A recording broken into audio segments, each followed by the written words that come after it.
کرتے تھے۔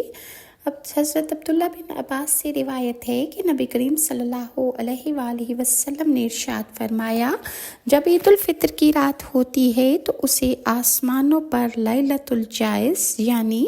انعام کی رات کے عنوان سے پکارا جاتا ہے،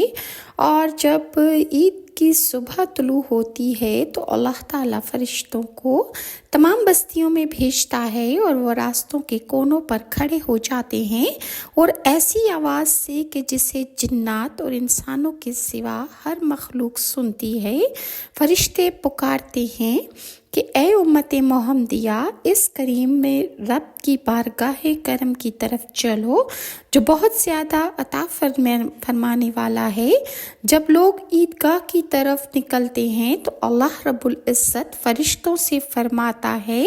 اس مزدور کا کیا بدلہ ہے جو اپنا کام